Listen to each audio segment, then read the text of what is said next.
Hello साथियों, नमस्कार। आपका स्वागत है डीएनएस एग्जाम वॉरियर्स में। आज है प्रैक्टिस सेट नंबर 14। इससे पहले हम 13 प्रैक्टिस सेट कर चुके हैं, जो कि और उन 13 प्रैक्टिस सेट का जो पीडीएफ है, नोट्स का पीडीएफ है, वो मेरे Telegram channel DNS exam warriors पर अपलोडेड है। आप वहां से डाउनलोड करके अपनी पीडीएफ निकलवा सकते हैं और अपने पीडीएफ के नोट्स भी बना सकते हैं। तो आप वहां से डाउनलोड कर लीजिए या निकलवा लीजिए। तो इस क्लास भी पीडीएफ भी क्लास अपलोड होने के बाद उस पर टेलीग्राम चैनल पर मिल जाएगी। तो आपको पीडीएफ कहाँ मिलेगी? मेरे Telegram channel DNS exam warriors पर। वही चैनल का नाम है इसमें। तो आइए शुरुआत करते हैं बिना किसी देरी से प्रैक्टिस सेट नंबर 14।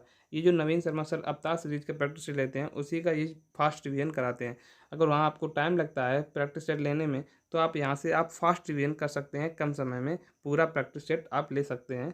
उसी का फास्ट रिवीजन करते हैं और इसी की पीडीएफ आप अपलोड करते हैं। तो आप वहाँ से भी एक बार यहाँ से फास्ट रिवीजन कर लीजिए और वहाँ से आप पढ़ लीजिए, तो आपका रिवीजन हो जाएगा। तो चलिए शुरू करते हैं। पहला क्वेश्चन है कि किसे सबसे कम उम्र में नोबेल पुरस्कार से सम्मानित किया गया।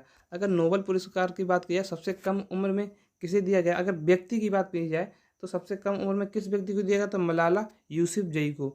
कब दिया गया? 2014 में, 16 वर्ष की अवस्था में। लेकिन अगर मुझे सबसे कम उम्र में युवा पुरस्कार अगर किस युवा को दिया गया, तो विलियम जोन्स। अगर मेल की बात की जाए तो विलियम जोन्स को। किसे?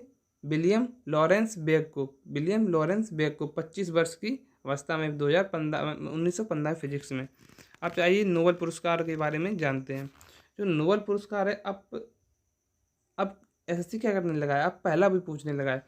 तो नोबेल पुरस्कार पहली बार कब दिए गए थे? तो 1901 में। शांति के लिए नोबेल पुरस्कार किसे मिला? हेनरी डुनिएंट को। और हेनरी डुनिएंट कौन है? ये रेड क्रॉस के संस्थापक हैं, हेनरी डुनिएंट। और साहित्य में किसे मिला? सुली सुली प्रोधोमी को। किसे? सुली प्रोधोमी को। और फिजिक्स में किसे मिला? कॉनरॉड रॉन्टजन को। किस लिए? एक्सरे के आविष्कार के लिए। किस लिए? एक्सरे के आविष्कार के लिए। और केमिस्ट्री में किसे मिला? जैकोबस हॉप को। किसे? जैकोबस हॉप को। और मेडिकल के क्षेत्र में किसे मिला? तो वॉन वेरिंग को। अब पूछा रेड क्रॉस को कितनी बार मिला? रेड क्रॉस को 3 बार मिला। 3 बार कब कब? 1917 में, 1944 में, 1963 में। 1917 में मिला। 2014 से 2018 के बीच फर्स्ट वर्ल्ड वॉर में लगभग 1 करोड़ लोगों को मारे गए थे फर्स्ट वर्ल्ड वॉर में। और सेकेंड वर्ल्ड वॉर कब हुआ था? 1944 में। मतलब 1939 से स्टार्ट हुआ था, 1945 के सेकेंड वर्ल्ड वॉर में भी रेड क्रॉस को शांति का नोबेल पुरस्कार दिया गया था। और तीसरी बार मिला 1963 में, यानी कि रेड क्रॉस के 100 वर्ष पूरे होने की उपलक्ष्य में। अब हाँ, चलिए आगे देखते हैं दूसरा क्वेश्चन क्या कहता है। दूसरा क्वेश्चन कहता है धर्मराज, युधिष्ठिर रथ, भीम रथ, अर्जुन रथ और नकुल देव सहदेव रथ, यानी कि 4 रथ ये हो गए। महाबलीपुरम में 5 रथों में से 4 तो दे दिए। कौन कौन से 4 दे दिए? धर्म युधिष्ठिर रथ, भीम रथ, अर्जुन रथ और नकुल सहदेव रथ। तो 5वां रथ पूछा गया है। 5वां रथ कौन सा है? तो 5वां रथ कौन सा है? द्रौपदी रथ। कौन सा? द्रौपदी रथ। और अगर पूछा है स्टेट कहाँ है, अगर पूछा है महाबलीपुरम कहाँ पे है, तो तमिलनाडु में। और जो महाबलीपुरम है, ये यूनेस्को में कब शामिल हुआ? 1984 में, 1984 में शामिल हुआ। और पूछा है कुल रथ कितने हैं, तो टोटल 8 रथ हैं। 6वां है गणेश रथ और 7वां है पिंडारी रथ। ये इंपॉर्टेंट है, पिंडारी रथ ये इंपॉर्टेंट है, पिंडारी रथ। और बैलेट कैटू रथ, ये भी इंपॉर्टेंट है। अब देखिए ये रथ जो है, ये रथ बनवाए किसने हैं, तो पल्लव शासक किसने बनाए? पल्लव शासक कौन था? नरसिंह वर्मन प्रथम। किसने? नरसिंह वर्मन प्रथम ने। पल्लव शासक नरसिंह वर्मन प्रथम ने बनवाया था। कब? 7वीं 8वीं शताब्दी में। अब पूछा जाए और तमिलनाडु में क्या है, तो 12 गुफाएं कहाँ है? तमिलनाडु में। शोर मंदिर और ग्रेट लिविंग चोल कहाँ है? तमिलनाडु में। और ग्रेट लिविंग चोल जो है, ये 1987 में यूनेस्को में शामिल हो गया था। अब आगे देखते हैं तीसरा क्वेश्चन क्या कहता है। अंतर्राष्ट्रीय हॉकी महासंघ की मुख्यालय कहाँ है? तो मुख्यालय कहाँ है? स्विट्जरलैंड में। कहाँ है? स्विट्जरलैंड में। स्थापना कब हुई? 1924 में, यानी कि 1924 में। और भारत कब शामिल हुआ? तो भारत 2008 में, मतलब 1928 में शामिल हुआ। आपको यह है हॉकी विश्व कप। तो हॉकी विश्व कप आयोजन स्थल विजेता और उपविजेता। तो पहली बार कहाँ हुआ था? 1977 में। कब हुआ था? 1977 में। कहाँ? बार्सिलोना, स्पेन में। विजेता कौन था? पाकिस्तान जीता था। किसे हराकर? स्पेन को हराकर। और भारत कितवें स्थान पर रहा था फर्स्ट विश्व कप में? तो भारत रहा था तीसरे स्थान पर। किस स्थान पर? तीसरे स्थान पर भारत रहा था। अब आगे देखते हैं। सेकंड जो विश्व कप हुआ था, हॉकी का सेकंड विश्व कप, ये जो हुआ था कब हुआ था? 1973 में। कहा? नीदरलैंड में। और इसमें नीदरलैंड जीता था। भारत कितवें स्थान पर रहा था? दूसरे स्थान पर। और जो थर्ड हुआ था, थर्ड विश्व कप, ये कहाँ हुआ था? मलेशिया में। भारत जीता था और पाकिस्तान को हराया था। भारत जीता था, पाकिस्तान को हराया था। कितने? 2-1 से। और इस मैच में कैप्टन कौन थे? अजीत पॉल। आगे देखते हैं। A short a history, my obsessive journey to Olympic gold. ये किसकी पुस्तक है? मतलब किसकी आत्मकथा है? तो गोल्ड में सबसे पहले व्यक्तिगत अगर देखा जाए तो गोल्ड कौन लाया था? अभिनव बिंद्रा। तो किसकी पुस्तक है? अभिनव बिंद्रा की। पहले व्यक्ति गोल्ड जीता था कब? 2008 में बीजिंग ओलंपिक में। किसमें? शूटिंग में। अब पहले भारतीय रजत पदक पूछे जाए किसने जीता, तो राजवर्धन सिंह राठौर ने। कब? 2004 में एथेंस में। अब पहले ब्रॉन्ज पूछे, अब पहले ब्रॉन्ज किसने जीता था, तो केडी यादव ने हेलेंस्की में 1952 में। और ओलंपिक में ब्रॉन्ज जीतने वाले दूसरे भारतीय कौन थे, तो लिएंडर पेस। कब? 1996 अटलांका। पांचवा क्वेश्चन कहता है गुरजीत कौर का संबंध किस खेल से है, तो गुरजीत कौर किससे संबंधित है? हॉकी से संबंधित है। इसी प्रकार जो एशियन गेम्स हुए हैं उसमें जो गोल्ड मेडल जीते हैं कुछ लोगों का है, जैसे शिफ्ट कौर किससे संबंधित है, तो शूटिंग से। पलक किससे संबंधित है, तो शूटिंग से। अन्नू रानी एथलेटिक्स से। अविनाभ सांवले एथलेटिक्स में। ज्योति सुरेखा आर्चरी। और ओजस देवताले ये भी किसे हैं? आर्चरी से।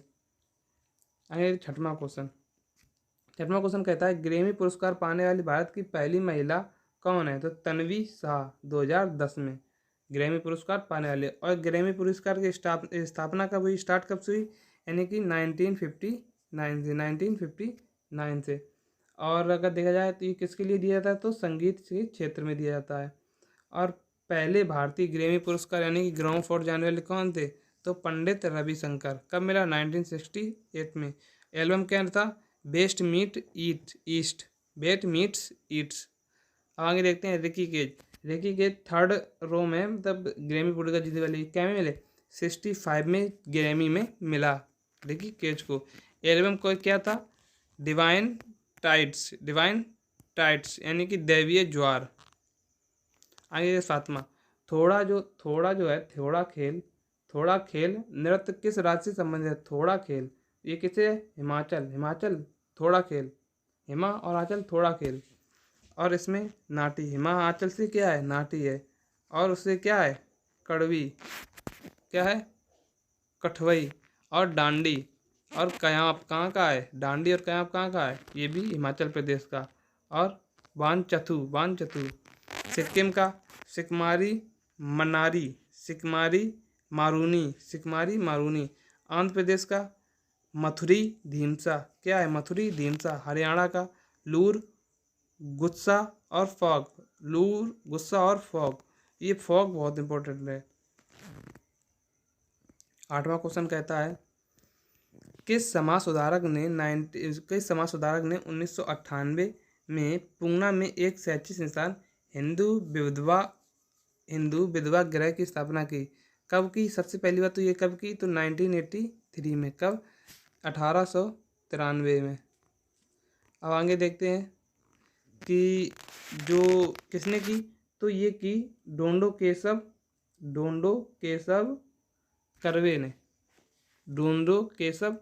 कर्वे ने। अब आगे देखते हैं इनकी जो जन्म है तो 1858 में जन्म हुआ और 1962 में इनकी मृत्यु हुई। अब भारत सरकार ने 100वें जन्मदिन पर इनको क्या दिया था? भारत रत्न। कब दिया था? 1958 में। किसको? डोंडो केशव कर्वे को। और इन्होंने क्या की, तो इन्होंने मराठी भाषा में आत्मचरित नामक पत्रिका लिखी। और 1896 में इन्होंने अनाथ बालिका श्रम एसोसिएशन की स्थापना की। भारत का प्रथम महिला विश्वविद्यालय इन्होंने ही स्टार्ट किया। कौन सा? SNPT यानी कि श्रीनाथ भाई थारके विश्वविद्यालय, थारके जी विश्वविद्यालय। आगे देखते हैं 9वां क्वेश्चन, शेख निजामुद्दीन औलिया की दरगाह कहाँ है? नई दिल्ली में। ख्वाजा कुतुबुद्दीन बख्तियार काकी की दरगाह नई दिल्ली में। हाजी अली की दरगाह मुंबई में। शेख मुहिउद्दीन चिश्ती की दरगाह अजमेर में। शेख सलीम चिश्ती की दरगाह आगरा में। और शेख मुहिउद्दीन चिश्ती की दरगाह जो है ये सूफीज्म के जन्मदाता, भारत में सूफीज्म किसने फैलाया? तो शेख मुहिउद्दीन चिश्ती ने। अब आगे देखते हैं 10वां क्वेश्चन, कौन नैनार संत है? तो नैनार संत जो शिव जी के उपासक होते हैं उन्हें क्या कहते हैं? नैनार संत। और टोटल इनकी संख्या कितनी है? 63 है। और पुस्तक किसमें इसका बाद का वर्णन मिलता है? तो थिरुमुरे। प्रमुख संत कौन से हैं? सुंदरार, एरीपथा, अपार और सांबदर। और अंडाल कौन है? ये महिला है जो दक्षिण भारत की मीरा किसे कहा जाता है? अंडाल को कहा जाता है। विष्णु के उपासक हैं ये। और अलवार संख्या मतलब अलवार संत की संख्या कितनी है? 12 यानी कि 12। कुछ उसमें जो प्रमुख हैं वे कौन कौन से हैं? नमोलवार और कुलशेखर और अलवार। आगे देखते हैं 11वां क्वेश्चन, कुछ दशाओं में काम पाने, शिक्षा पाने तथा राज्य की लोक सहायता अधिकार पाने वाले संविधान में किस अनुच्छेद में निहित है? तो आर्टिकल 41। किसमें? आर्टिकल 41। आर्टिकल 39 क्या कहता है?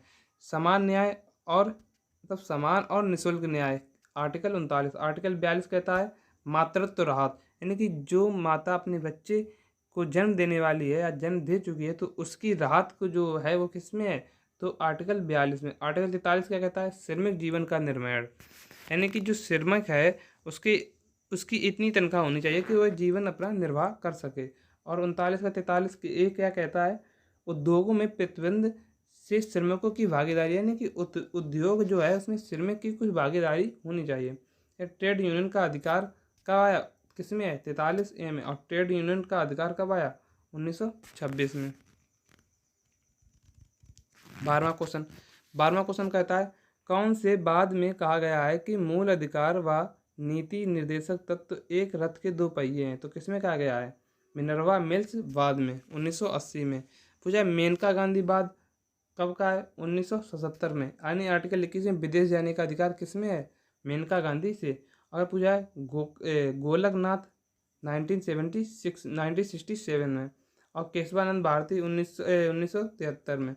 और इसी में कहा गया है संविधान में संशोधन, इसी में कहा गया है संविधान में संशोधन हो सकता है पर मूल ढांचे में परिवर्तन नहीं।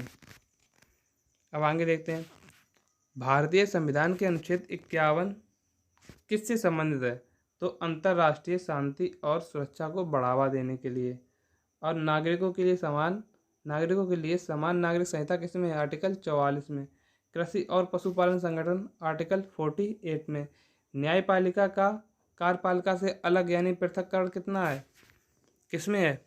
यानी कि आर्टिकल 50 में। 14वां क्वेश्चन कहता है वर्धा जो है, वर्धा किस नदी की सहायक नदी है? तो वर्धा किसकी है? गोदावरी की। और गोदावरी क्या कहते हैं? दक्षिण की गंगा। और इसकी लंबाई कितनी है? 1465।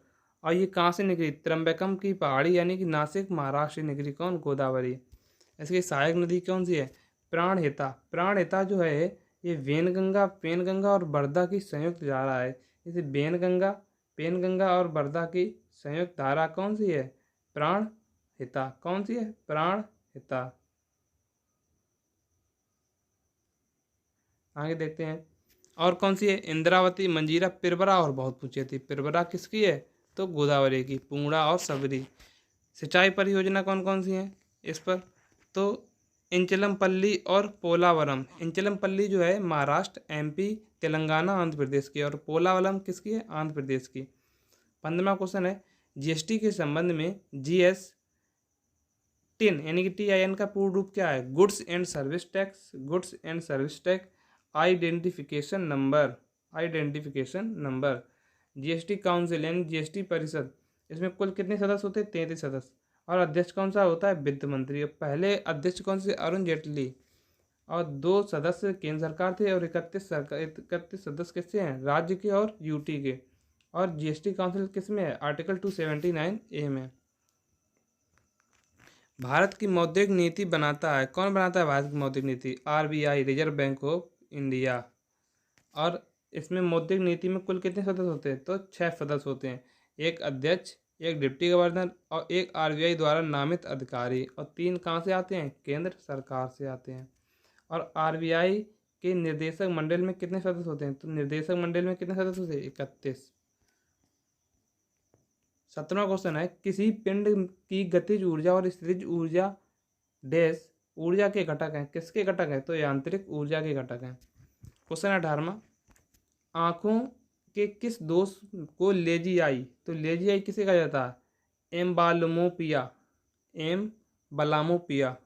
ये इसमें एक आँख दूसरी आँख के अपेक्षा कमजोर हो जाती है। मायोपिया में क्या होता है, निकट दृष्टि दोष, यानी कि निकट की वस्तु साफ दिखती है, दूर की नहीं। और इसे किससे दूर किया जाता है, अवतल दर्पण से। और प्रेबायोपिया, एक प्रेस बायोपिया ये किससे, जरा दूर दृष्टि जिसमें बाइफोकस लेंस।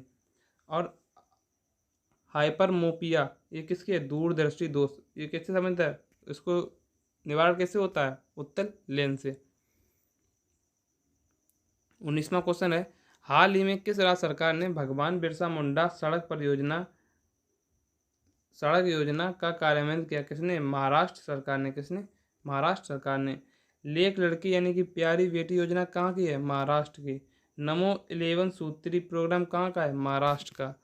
आगे देखते हैं, हाल ही में कौन इंटरनेशनल एमी अवार्ड जीतने वाली पहली भारतीय महिला बनी, तो कौन बनी, एकता कपूर। रेमन मैग्सेसे 2023 किसका है, रवि कन्नन का। और मिस अर्थ 2023 किसका है, प्रिया सेन का। तो आज का रिवीजन क्लास यहीं पर समाप्त होती हुई, और इसकी पीडीएफ जो है वो क्लास अपलोड होने के बाद मेरे टेलीग्राम चैनल पर अपलोड कर दी जाएगी, तो आप वहाँ से डाउनलोड कर सकते हैं। तो चलिए बिना किसी देरी के समाप्त करते हैं। जय हिंद, जय भारत।